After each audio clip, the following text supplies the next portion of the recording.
I remember living on the streets. That I remember. Exactly how that came to be is still unclear, but I know that one way or another it was because of my parents. I hated them, hate them still with the little memory of them I have left. Flashes of pure terror, like being beaten bloody on my 6th birthday and being trapped in a closet for weeks at a time with no interaction and little food. This is how I remember life with my parents. The only food I ever got was dog chow. Tuna meant for cats if I ever tried to be bold. I don't remember if it was a pet or a sibling, but there was something that they loved more than me. Something that got all the attention. What it was doesn't matter now. I've seen horror all my life. I lived on the streets for a while. I think it came up to 2 years, but it could have been more. It felt like a lifetime, sleeping on playgrounds and benches, stealing or eating out of trash bags just to survive. It was about 11 when Alice picked me up. She found me cradled in the fetal position behind a dumpster between 2 buildings, the names of which I couldn't read. I was just skin and bone back then. She said I had blood on me, but whether or not it was mine, I still don't remember. I was in shock from something. That's when I met her. When Alice took me in, she promised me a new way of life. She promised a family, love, and nurturing. But most importantly, she promised food. Real food. She took me to her car and drove me up to the manor where she lived. I do remember that she didn't actually drive. We sat in the back of a long black car with slick red interior leather as an old man wearing a little hat drove me to my new home. The building reminded me of a haunted mansion I saw in a movie once when I snuck into the theater. I've never eaten so much popcorn before in my life. People just left it all over the floor, and nobody else was trying to get it. I don't remember what that movie was, but it made me not want to go into that building. I screamed and I cried. I punched the driver in the eye, but through the soothing mystique of Alice's welcoming voice, I was coaxed inside. Whilst under the spell of her sweet voice and intoxicating aroma of love and flowers, Alice took me by the hand and walked me into the tall building that towered before us. Once inside, she introduced me to the 4 others she was living with. 5, I guess. There was Wilbur, a lanky teen with sandy blonde hair, his girlfriend Mary, who was about 10 years his senior, with her beautiful brown eyes and vibrant rose lips, Jeremiah, who was about my age at the time, but seemed to be much older, and Junk. Junk was only a little younger than Alice, who must have been in her 20s at the time. Junk was skittish, but they were all very kind to me, and they all wore suits. The girls had skirts coming off their suits, with solid black leggings. Everybody had soft black suits with white gray undershirts, and ties that varied from shades of blue and purple. They welcomed me in a spectacular ceremony, and explained that I'd just entered a magical place, which they called Elysium.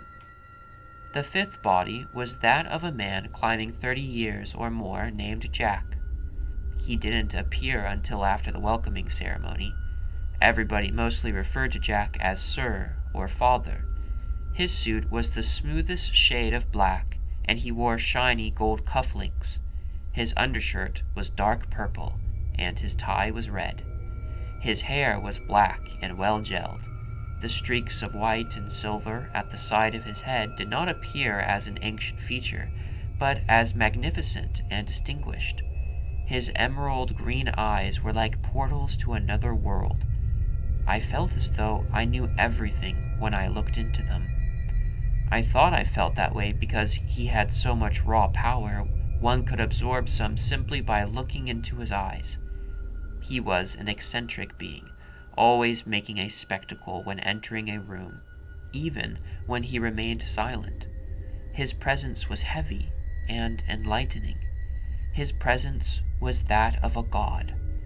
even if you were blindfolded, when Jack stood in the same room as you, you would know. You could feel him, watching, breathing, reading your mind. You could always feel him.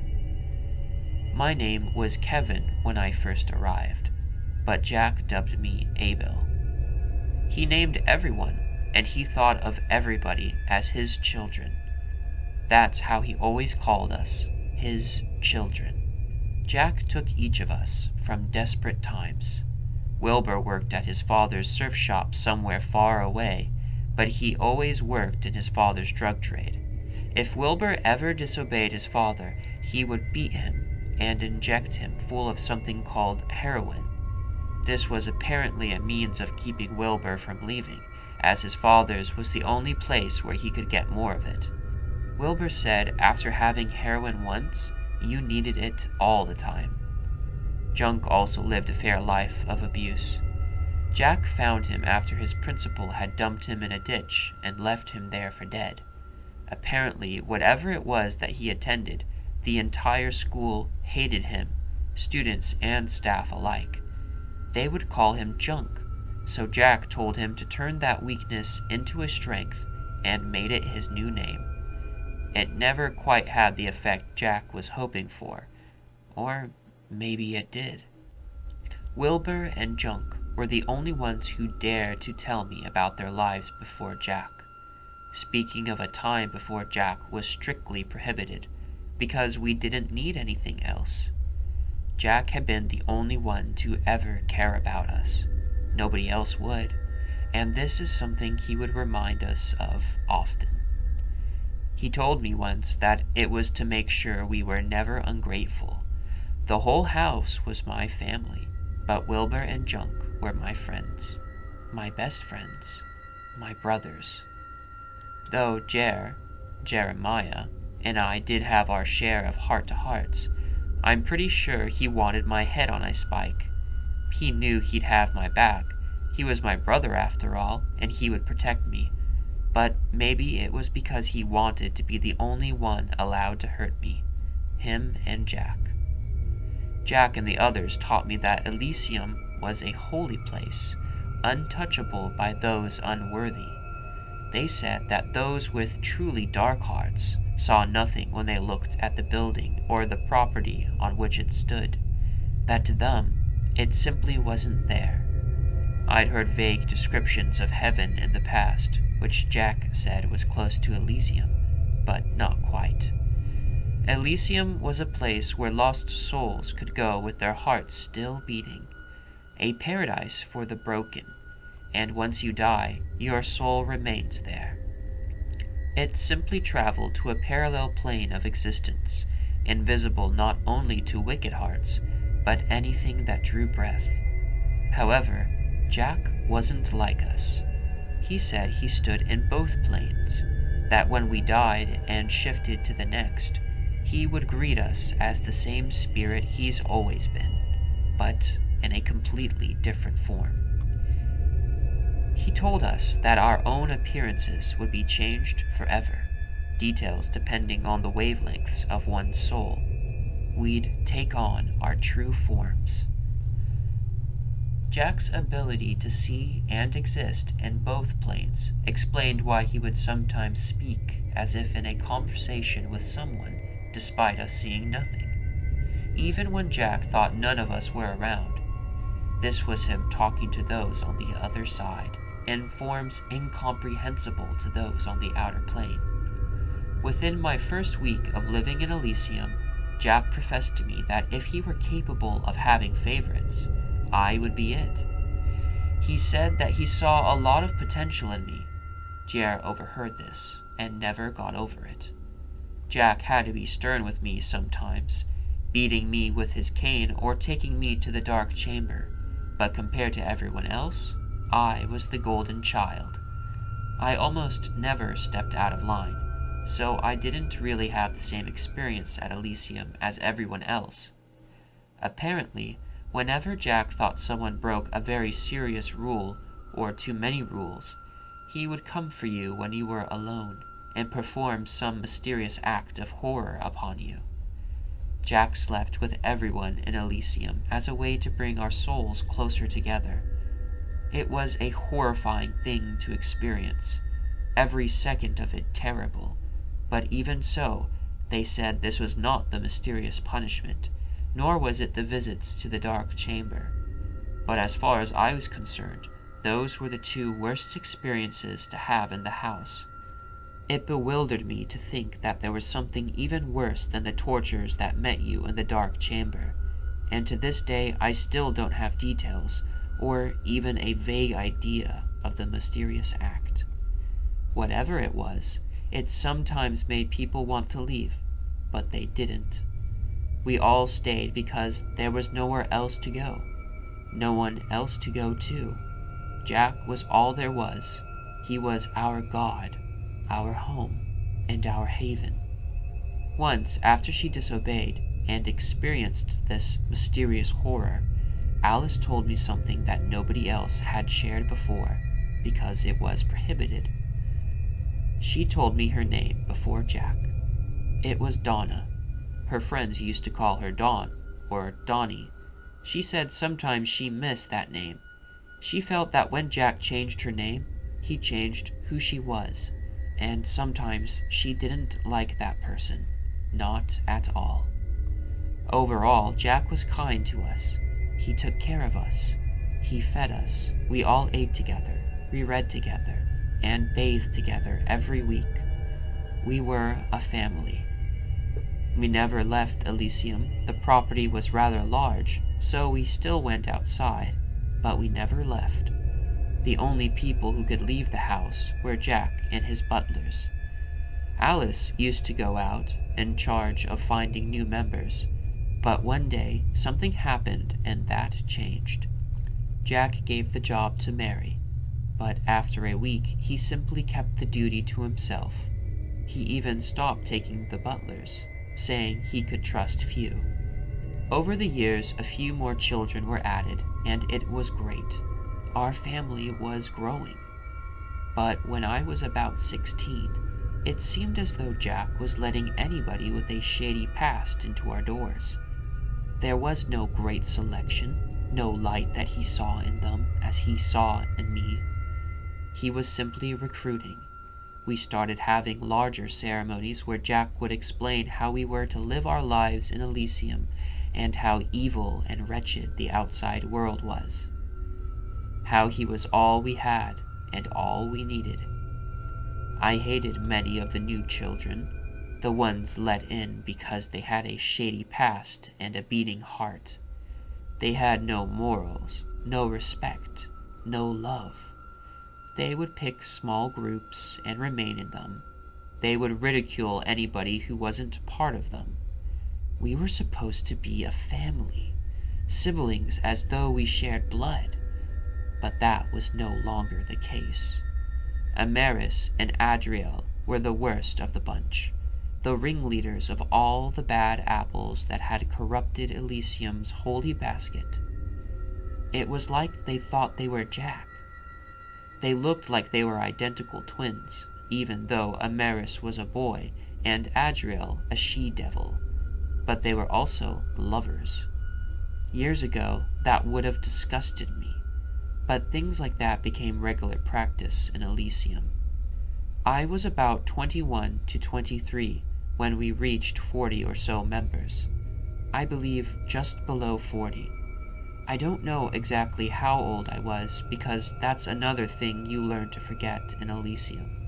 You are not to keep track of days, years, or months. You can recognize the seasons, but you cannot count them. Jack said this was because Elysium was eternity, and to try and know one's age was to deny and reject that eternity. But Alice had gifted me a calendar to hide. I would mark it almost every 2 moons, and we would try to celebrate my birthday whenever we had the chance. I was eternally grateful for this. I've always loved numbers, but I've never been able to count very high. When Jack found the calendar, Alice took the fall. It had trucks on it.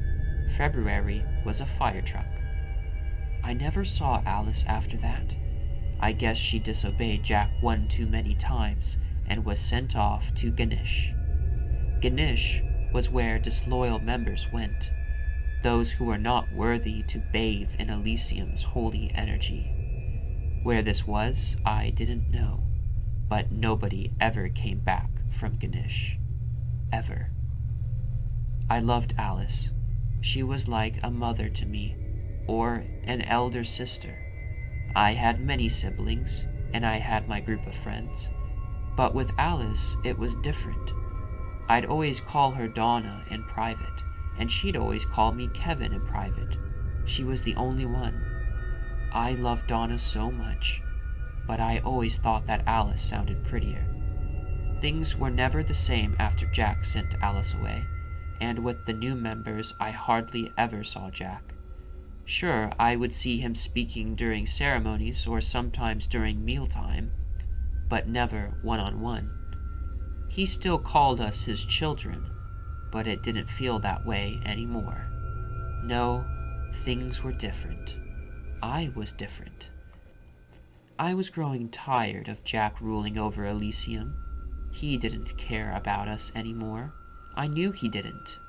I was tired of living in Elysium. I've always been told that the world outside was where the devil ruled, and my few memories of childhood definitely supported that. But so what? Who's to say Jack was not the devil? Could God and Satan not be one and the same? He who could exist on two planes was surely capable of wearing more than one face. The cleansing began when Amaris spoke ill of Alice. I thought I'd heard it before, but it was always in a crowded area, so I could never be sure. This time, it was in the quiet hall just before our chambers. He called me scum. He said that Alice was a whore who strayed from Jack's path and deserved to suffer in Ganesh. I grabbed a fistful of his hair and crashed the blonde fool's head through the hall window. Noise didn't matter. Nobody was to leave their chambers at this light. Only Jack could, and his chambers were on the other side of Elysium. I grabbed a shard of glass and cut his throat. He gurgled at me with teary eyes, and I prayed to Alice. I remember in the beginning I was very keen on covering my trails. I didn't want to know how such an act would be treated by Jack, or the other members for that matter. Order was lost. These new members were clear agents of chaos.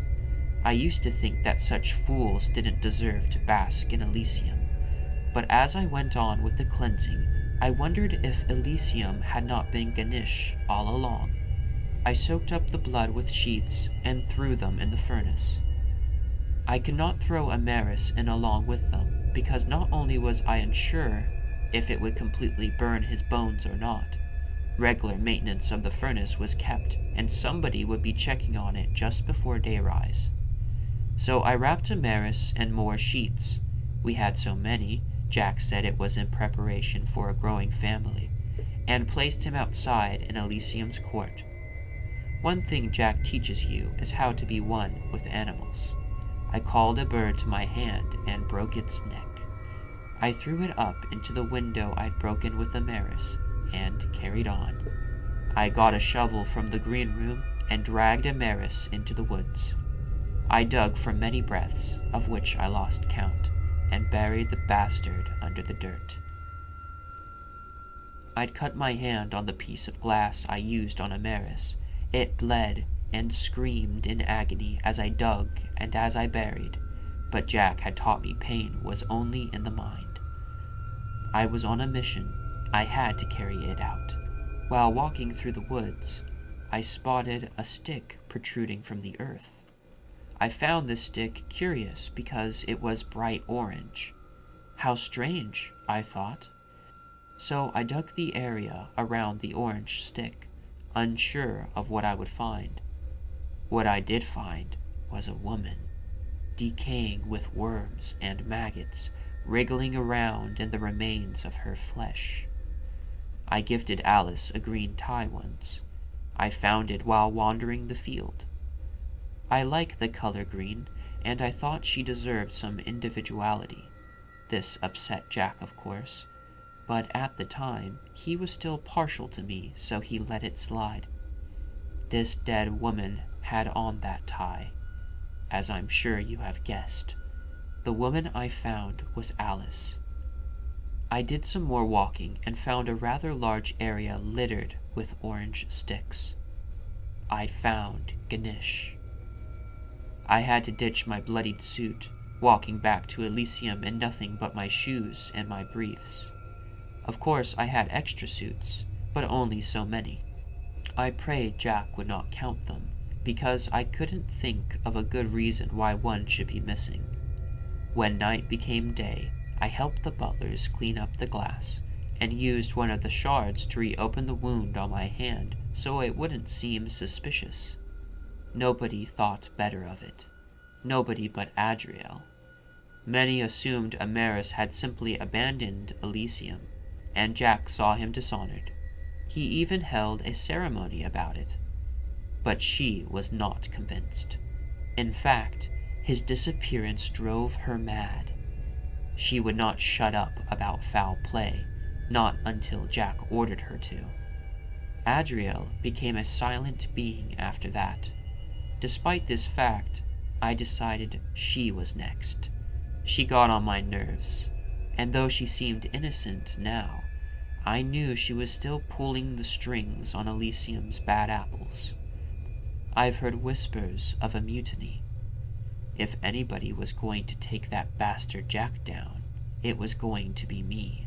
But first, I had to destroy what he created. The story of Adriel's demise isn't really one of much interest. She was in the green room, and I beat her to death with a hammer. Simple as that. I didn't even say anything.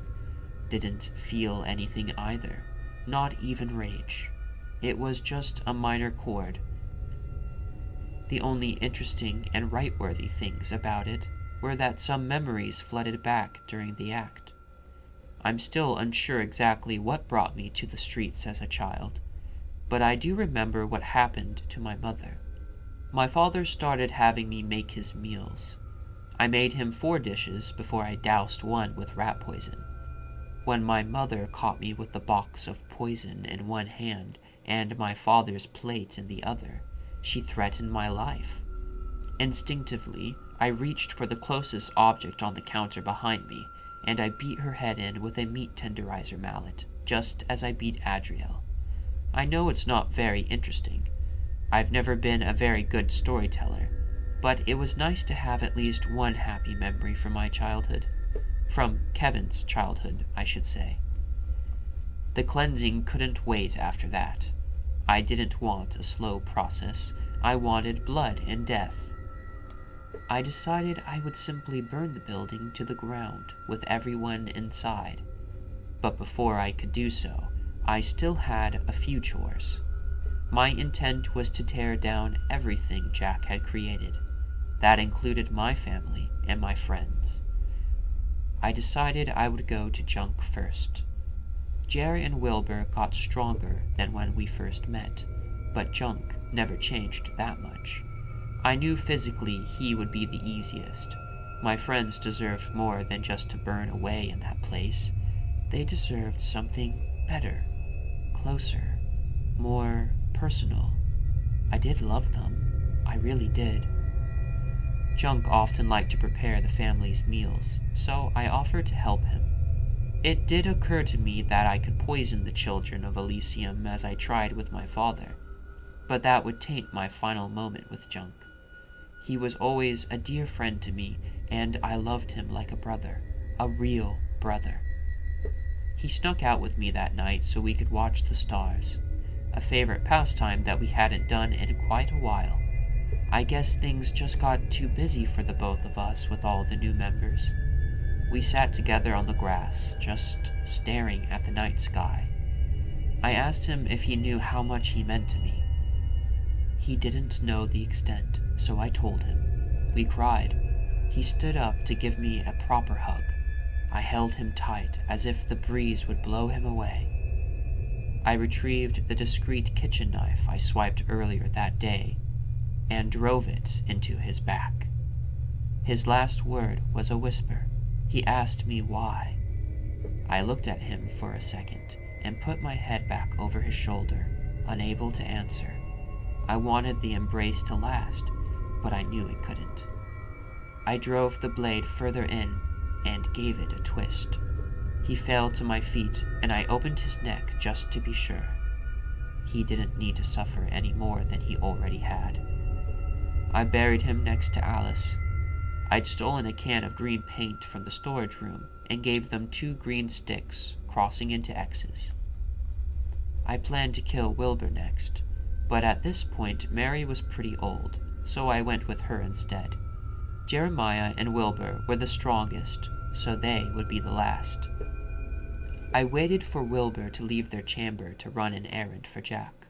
I slipped into the room expecting her to be in bed, but instead she was bathing. They had their own bathroom. I didn't have my own bathroom. I had to share a chamber with 6 others, and here these 2 were with their own private chamber and their own private bathroom. What a world. She heard me walking and called out. She thought I was Wilbur. I told her I appreciated how she was the most kind to me in my life. She screamed, and I had to drown the old broad in her own filth. Such a dishonorable death, I know, but I was only working with what the world gave me at the time. I put about 8 moons or so of space in between the disappearances. It seemed less suspicious that way. At least, that's how I thought of it. I guess it was a semi-flawed plan because I never did cleanse Wilbur. 6 moons after Mary's death, Wilbur hung himself off the balcony with his belt. Elysium became very unsettled after that, and people started to notice the disappearances. I didn't only kill my family personally. There were others that I cleansed out of sheer opportunity, but none of them mattered. I won't even write their names, much less how they died, because they were less than nothing to me. The fear going around Elysium was like electricity in the air. I think there were ceremonies explaining how these disappearances were holy acts, but I stopped attending those. I feared I may lose control and simply jump up on the podium and beat Jack to death before he could watch his empire fall. I found Jeremiah in the food court, by himself, and it wasn't even mealtime. He was crying. I've only seen him cry twice before. Such an ugly sight. Heartbreaking. When he saw me, he was hesitant, but he allowed me to sit, and we spoke for many breaths. It was just me and him now. We were the only ones left in our family. We knew there were others before us. Mary spoke of the many who were off to Ganesh even before she arrived, but the 6 of us were a real family. I decided it would be easiest to cleanse Jeremiah the way I had junk. I could feel the blade in my pocket, but I needed the conversation to last just a little longer. This was the last of my family. I needed it to last, but he got up for a hug, and I felt a pain strike my heart. At least he could die like his brother. He pulled me in for an embrace, and we stood there for a good moment. When I reached for the blade, he caught my movement. He questioned me, so I needed to be quick. I swung for his spine, but he grabbed my arm and headbutted me instinctively, breaking my nose. He began a frantic apology, but his eyes would not leave the blade. He put it together, clever punk. I tried to explain what I was doing needed to be done. I needed to cleanse the world and all of us of Jack's plight, but he thought me insane. It's funny. I think in the false book Abel is the brother who was murdered, not the brother that murders. I fought Jeremiah to the best of my abilities, but despite our shared age, he was superior. I lay propped against a meal bench, his foot on my chest, and the blade held above his head. I was sure this was my end, but by a cruelly comedic turn of events, Jack entered the meal hall. He shouted for Jer to stop. Jer just told Jack that he didn't understand and I needed to die. He swung the blade down toward me, and just as I accepted my fate, a loud boom shocked me to my core. It stopped my heart and my breath. I'd never heard such a piercing sound. Jer dropped the blade and fell to the floor. There was a hole in his back. Jack stood pointing with a strange metal object. Could that small thing have been what caused such a monstrous sound and brought my brother to such a quick demise? It seemed absurd, but there was no other explanation. Jack really was a being separate from humans. No mortal could wield such power. He needed to be taken down. But what other abilities could he hold? It occurred to me that I really didn't know anything about Jack at all, but it didn't matter. Though it sickened my heart, I told Jack Jer had made an attempt on my life, and in doing so admitted to me that he was the cause of the recent disappearances, that he was trying to cleanse the corrupted Elysium and tear down all that Jack had built. There was no reason not to believe me. Now my time was out. I needed to rid the world of Elysium once and for all. Unfortunately, I still had to wait 3 moons. I still wanted Jack to be the last alive, so I had to wait for him to go into town for supplies. Some of the newcomers believed he didn't leave at all, that he just made the supplies appear with his great magic. But I knew better. The fox only left at night, when everybody was bound to their chambers by his command. The second he left, I got to work. I sealed all the exits, and stuck sticks I sharpened into the ground below any glass windows, so anybody who tried to escape by breaking them would be impaled. Barbaric, I know. I lined the halls with gasoline from the storage room and flammables and waited on the front steps for Jack. When I saw his hearse at the end of the road driving back towards Elysium, I tossed my match and watched my home of many years go up in a beautiful cleansing flame. Everybody died, everybody burned, and everybody died. They were all cleansed by my hand. May Ganesh revel in my victory. I attempted to take Jack by surprise. As he stood staring at the flames helplessly, I lunged and caught my blade in his shoulder. He fought, and he was strong, but he was old. I was going to give him a slow death, but he reached into his suit, and again I heard the impossibly loud noise that claimed Jer. There was a hole in my left thigh. I stood staring in bewilderment at it, and fell to my knee. His magic had pierced me. He was confused. The old man demanded an explanation. I grabbed a large rock and struck him across the face. The noise. There was a hole in my right arm. I threw the rock at his knee and crawled quickly over to him. I grabbed the rock with my left hand and crawled the distance. I bashed his withered old skull until I was hitting nothing but dirt. I'd finally cleansed all his sin. I had won. Almost. There was still one more thing to do. But first, I had to mend my wounds. I planned for his magic. I hid medkits in the area if I needed them. I did. Badly. I stopped the bleeding and bandaged my wounds. I took the hearse and drove away from Elysium, away from Ganesh. When I was young, Jack taught me to drive the hearse, never going too far from Elysium. If not for those lessons, I would have succumbed to my injuries and died on the way back to town. In preparation for this fiasco, I stole money from Jack's chamber and put it in some of the medkits. When I got into town, I purchased a chamber in a small building called Motel, with a pen and papers from the man who ran Motel, and got to work. I haven't written in some time, so I hope it's still legible. This tale had to be told. The tale of Elysium, of Jack, and of his personally designed Antichrist. Whoever finds this, share it with the rest of your world. Let them know what went on in your backyard. I guess this is too long to be a suicide note, so think of it as a chronicling to a blistering fall. My final act will be cleansing the world of my own life. I would like to continue living. I'd be okay with that, and maybe the world would accept Kevin as its own. But Kevin died with Alice.